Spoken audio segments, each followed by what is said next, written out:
អ្នកស្រីធីសវណ្ណថានិងស្វាមីជាប់ពន្ធនាគារ3ឆ្នាំជំវិញការបង្ហោះសារលើ Facebook នៅព្រឹកនេះអ្នកស្រីធីសវណ្ណថានិងស្វាមីរបស់អ្នកស្រីលោកផែសវណ្ណរិទ្ធត្រូវបានសាលាដំបងរាជធានីភ្នំពេញផ្តន្ទាទោសដាក់ពន្ធនាគារក្នុងម្នាក់រយៈពេល3ឆ្នាំក្រោយការបង្ហោះសារលើបណ្ដាញសង្គមជំវិញការរិះគន់ពាក់ព័ន្ធនឹងកងទ័ពអ្នកស្រីសវណ្ណថាធ្លាប់ជាអតីតសកម្មជនគណៈបកជំទាស់ក្នុងឆ្នាំ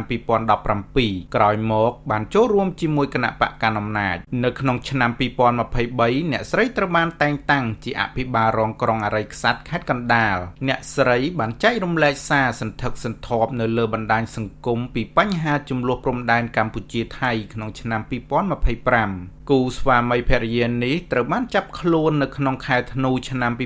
2025និងត្រូវបានចោទប្រកាន់ពីបទធ្វើឲ្យខូចទឹកចិត្តកងទ័ពតាមបញ្ញត្តិមាត្រា472នៃក្រមព្រហ្មទណ្ឌដែលត្រូវប្រឈមនឹងការជាប់ពន្ធនាគារពី2ទៅ5ឆ្នាំបច្ចុប្បន្នអ្នកស្រីសវណ្ណថាកំពុងជាប់ឃុំក្នុងពន្ធនាគារខេត្តកំពង់ស្ពឺនិងលោកសវណ្ណរិទ្ធជាប់ឃុំនៅក្នុងពន្ធនាគារខេត្តកណ្ដាល